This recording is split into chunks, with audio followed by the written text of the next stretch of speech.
دوسرے خلیفہ حضرت عمر ابن خطاب کا دور آ گیا. دور آیا تو حضرت نے بھی اسی طرح عمل کیا جس طرح پہلے خلیفہ نے کیا تھا. چونکہ لکھا ہوا محسن شاہ جی رسول کا تھا, اسی طرح عمل ہوتا رہا. تنویر شاہ جی, اب وقت ایسا آیا کہ دربار سج گیا. حضرت عمر کے صاحبزادے بھی دربار میں موجود تھے. حضرت نے اپنے غلام کو بھیج کے کہا حسنین کریمین کو گھر سے بلا کے لے کے آؤ تاکہ وہ اپنی پینشن یہاں سے آ کے وصول کریں, یہاں سے لے کے چلے جائیں. حضرت عمر نے حسنین کو بلایا, اپنے بیٹے کو ان کے سامنے پینشن دی, جبکہ وہ جنگ بدر میں شریک تھا, لیکن اسے پینشن تھوڑی دی. حسنین کو جھولیاں بھر بھر کے دی, اپنے بیٹے کو تھوڑی دی جو ہاتھ اٹھ گئے, اور حسنین کو جھولیاں. حسنین جنگ میں بھی شامل نہیں, اپنا بیٹا جنگ میں بھی آگے آگے تھا. بیٹے نے دربار میں تو کوئی بات نہ کی. جب بیٹا گھر میں پہنچا, ماں کے پاس پہنچا, اماں کیا ہوا بیٹا, کیوں پریشان ہے؟ اماں میں تو جنگ بدر میں آگے آگے تھا, میں نے تو جنگ میں حصہ بھی لیا تھا, میں نے تو کفار کے ساتھ جنگ بھی کی تھی, جبکہ حسنین تو جنگ میں شریک بھی نہیں تھے. میرے پاپا نے مجھے پینشن تھوڑی دی ہے, حسنین کو چھولیاں بھر بھر کے دی ہے. اماں نے کہا بیٹا پریشان نہ ہو, اب چاہتا کیا ہے؟ اماں صرف بابا سے اتنا کہہ دے اگر میری پینشن حسنین سے زیادہ نہیں کر سکتے تو کم از کم مجھے اتنی پینشن دے دے کہ جو حسنین کے برابر ہو جائے. اماں میرا صرف اتنا مطالبہ ہے. ماں نے کہا بیٹا پریشان نہ ہو, بابا کو گھر آنے دے, بابا گھر میں آئے گا, میں بابا سے بات کروں گی. حضرت عمر گھر میں آ گئے. زوجہ نے دسترخوان سجایا, حضرت عمر دسترخوان پہ بیٹھے کھا رہے تھے. زوجہ چلتی چلتی قریب آئی, قریب آ کے کہتی جی آپ کا بیٹا اعتراض کر رہا ہے, میری بابا سے سفارش کرو کہ حسنین جنگ میں شریک بھی نہیں تھے, میں تو جنگ میں آگے آگے تھا, اگر میری پینشن پر آ نہیں سکتے تو کم از کم حسنین کے برابر ہی کر دو. حضرت کھانا کھا رہے تھے, جلال میں آ کے حضرت نے کھانے کو پیچھے ہٹایا. آگے زوجہ کھڑی تھی, اسے کہا پیچھے ہٹو. بیٹے کی طرف دیکھا, آنکھوں میں سرخی اتری. جلال میں آ کے حضرت نے کہا پتا کیا چاہتا ہے؟ حضرت عمر کے بیٹے نے کہا اگر میری پینشن پر آ نہیں سکتے تو کم از کم حسنین کے برابر ہی کر دو. بھولا ہے وہ بندہ جو اب بھی نہ بول سکے. اگر بڑھا نہیں سکتے تو حسنین کے برابر ہی کر دو. حضرت عمر کے چہرے پہ جلال آیا, آنکھوں میں سرخی اتری. جلال میں آ کے کہتا ہے اب تو حسن حسین کا مقابلہ کرتا ہے, تو حسنین کے برابر پینشن مانگتا ہے, اور مجھے بتا تو صحیح کیا تیری ماں کوئی زہرا ہے؟ کیا تیری ماں زہرا ہے؟ حضرت عمر کے چہرے پہ جلال آیا. کیا تیری ماں زہرا ہے؟ کیا تیرا نانا کوئی محمد ہے؟ کیا تیرا بابا کوئی علی ہے؟ 1400 برس پہلے حضرت عمر نے جلال میں آ کے اپنے بیٹے کو چھڑک کے 1400 برس بعد آنے والے مسلمانوں کو بتایا تھا, مسلمانوں ہمارا تقابل کبھی بھی اہل بیت کے ساتھ نہ کرنا. اور مسلمانوں 1400 برس پہلے حضرت نے اپنے بیٹے کو چھڑک کے بتا دیا تھا. مسلمانوں یاد رکھنا, عمر کا بیٹا اور ہے, حیدر کے بیٹے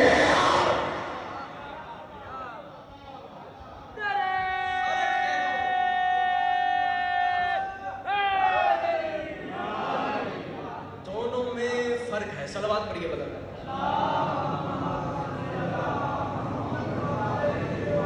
حیدر کا بیٹا آپ سلامت کو بہت شکریہ. اس کا مطلب اگر حسنین کی بھی عزت ہے تو زہرا کی وجہ ہے, زہرا کی وجہ سے ہے. پہلی آیت جس سے میں نے گفتگو کا آغاز تھک تو نہیں کرے, ابھی تو میں نے بالکل شروعات کی ہے. اس کا مطلب جو میں نے آیت کا آغاز کیا تھا, جس آیت سے گفتگو کا, وہ خدا کی لارائے اور بیعت کتاب سے تھا. فَإِذْ قَالَتِ الْمَلَائِكَةُ يَا مَرْيَمُ, اللہ اپنے نبی سے فرما رہا ہے اے محمد اس وقت کو یاد کرو جب فرشتوں نے مریم سے کہا تھا اے مریم. اس وقت کو یاد کرو جب فرشتوں نے مریم کو مخاطب کیا تھا. اللہ قرآن میں یہ جناب مریم کی فضیلت بتا رہا ہے, صرف یاد نہیں دلا رہا. اور یاد کسے دلا رہا ہے؟ نبی کو. اس کا مطلب جب فرشتے مریم سے گفتگو کر رہے تھے تب محمد حاضر بھی تھے اور ناظر بھی تھے.